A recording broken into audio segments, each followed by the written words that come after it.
Hi friends, welcome to many streets Tamil. வாங்க இன்னைக்கு நம்ம கிச்சனில் என்ன ரெசிபி செய்ய போகிறோன்னு பார்க்கலாம். அதுக்கு முன்னால் நம்ம சேனலை ஃபர்ஸ்ட் டைம் பார்க்குறீங்கன்னா ப்ளீஸ் சப்ஸ்கிரைப் பண்ணிட்டு பாருங்கள். அப்போ தான் நம்மளுக்கு நெக்ஸ்ட் வீடியோஸ் கொடுக்கறதுக்கு மோட்டிவேஷனாக இருக்கும். ட்ரெடிஷ்னலாக செய்யக்கூடிய ஒரு ஸ்வீட் ரெசிபி தான் பார்க்க போகிறோம். நாங்கள் இது பேர் கச்சாயம்னு சொல்லுவோம். உங்கள் ஊர்லலாம் இது பேர் என்ன சொல்லுவீங்கன்னு எனக்கு கமெண்ட் பண்ணுங்கள்.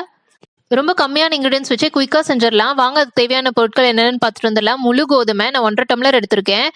அச்சு வெல்லம், நீங்கள் உருண்டை வெல்லம் எடுக்கிறதுனா கூட எடுத்துக்கலாம். எனக்கு உருண்டை வெல்லம் டேஸ்ட் இப்போலாம் பிடிக்கிறதே இல்லை, பயங்கரமாக கெமிக்கல்ஸ் மிக்ஸ் பண்ணுறாங்கன்னு நினைக்கிறேன். இது அச்சு வெல்லம், இது எதுவும் கலப்படம் இல்லாதது, ஆர்கானிக் அச்சு வெல்லம் நான் வாங்கியிருக்கேன். இது 3 அச்சு அளவுக்கு எனக்கு தேவைப்பட்டுச்சு. உங்களுக்கு இனிப்பு ஜாஸ்தி தேவை அப்படின்னா நீங்க இது விட கூட சேர்த்துக்கலாம். பொரிக்கிறதுக்கு தேவையான எண்ணெய், கைப்பிடி அளவுக்கு பல்லா வெட்டி வச்ச தேங்காய், அவ்வளவுதாங்க. ஃபர்ஸ்ட் 1.5 டம்ளர் கோதுமை எடுத்து நல்லா வாஷ் பண்ணிக்கணும். ஊரெல்லாம் வைக்க தேவையில்லைங்க, அப்படியே அரைச்சு கச்சாயம் சுட்டுக்கலாம். நல்லா கிளீன் பண்ணி வாஷ் பண்ணி வச்ச கோதுமையை நான் கிரைண்டருக்கு மாத்திக்கிறேன். இது தண்ணி தெளிச்சு நம்ம நைஸா ஆட்டி எடுத்துக்கணும். தண்ணி மொத்தமா ஊத்திடக்கூடாது, இது கெட்டியா ஆட்டி எடுக்கணும். அப்பதான் கச்சாயம் சுடும் போது எண்ணெய் குடிக்காம இருக்கும். கோதுமை அரையிற கேப்ல நம்ம வெல்லத்தை தட்டி எடுத்துட்டு வந்துடலாம். சின்னதா தட்டி எடுத்துக்கிட்டாதான் நம்மளுக்கு கிரைண்டர்ல போட்டு அரைக்கும் போது எங்கேயும் மாட்டாம இருக்கும். இல்ல எங்காவது பட்டு கிரைண்டர் உடையறதுக்கு வாய்ப்பு இருக்கு. அதனால நம்ம சின்னதா தட்டி எடுத்துக்கலாம்.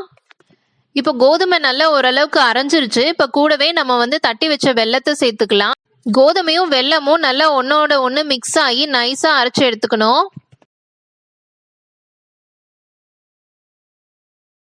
நைஸ் ஆயிருச்சு. நான் இதை ஒரு பவுலுக்கு டிரான்ஸ்ஃபர் பண்ணி எடுத்துக்கிட்டேன்.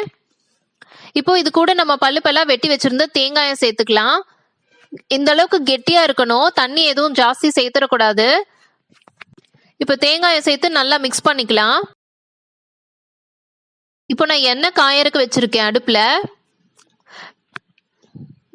எண்ணெய் ரொம்ப காஞ்சிடக்கூடாது, நம்ம மீடியம் ஃப்ளேம்ல வச்சுதான் கச்சாயம் போட்டு எடுக்கணும். இல்லைன்னா நம்ம வெல்லம் சேர்த்துருக்கிறதுனால வெளியெல்லாம் டக்குன்னு கரிஞ்சிரும், உள்ள வேகவே வேகாது. இப்போ எண்ணெய் கொஞ்சம் சூடானதும் இந்த மாவை குட்டி குட்டியா எடுத்து நான் எண்ணெயில டிராப் பண்ணிக்கிறேன். நம்ம முழு கோதுமையை போட்டு அரைச்சதுனால இந்த மாவு கொஞ்சம் கம்மாட்ட தான் பிசுன்னு தான் இருக்கும். இதை அவாய்ட் பண்றக்க, கையில ஒட்டாம இருக்கிறதுக்காக நான் லைட்டா கையை தண்ணியில நனைச்சிட்டு இந்த மாவை எடுத்து கொஞ்சம் கொஞ்சமா நான் எண்ணெயில போட்டுக்கிறேன்.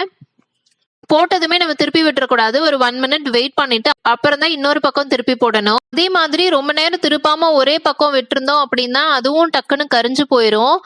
நான் ஃபர்ஸ்ட் கரண்டி போடாம இந்த மாதிரி ஒரு மைகோதியை வச்சு நான் திருப்பி விட்டுக்கிறேன். அப்புறம் தான் நான் கரண்டி போட்டு திருப்பி விடுறேன். இப்ப பாருங்க, கச்சாயம் நல்லா 2 பக்கமும் வெந்து நல்லா சூப்பரா கோல்டன் கலர்ல வந்துருச்சு. இப்ப நம்ம எண்ணெயில இருந்து ஃபில்டர் பண்ணி எடுத்துக்கலாம். எக்ஸஸ் ஆயில் போறதுக்காக இந்த மாதிரி ஒரு கிச்சன் டவல் போட்டு அது மேல நான் கச்சாயத்தை எடுத்து வச்சுக்கிறேன். இங்க பாருங்க, சூப்பரா எண்ணெயே குடிக்காத கச்சாயம் குண்டு குண்டா எப்படி சூப்பரா ரெடி ஆயிருக்குன்னு. இதே மாதிரி நான் எல்லா பேட்சையும் போட்டு எடுத்துக்கிறேன். மெயினான பொருள் கோதுமை வெல்லம், ரெண்டுமே நல்ல குவாலிட்டியா இருந்தாதான் டேஸ்ட் செமையா இருக்கும். அவ்வளவுதாங்க, சூப்பரா நம்ம கச்சாயம் ரெடி ஆயிடுச்சு. நீங்களும் இதே மாதிரி ட்ரை பண்ணி பார்த்துட்டு எனக்கு கமெண்ட் பண்ணுங்க. இந்த வீடியோ பிடிச்சிருந்தா லைக் பண்ணுங்க, ஷேர் பண்ணுங்க, சப்ஸ்கிரைப் பண்ணுங்க. நாளைக்கு வேற ஒரு இன்ட்ரெஸ்டிங்கான வீடியோட பாக்குறேன். பாய்.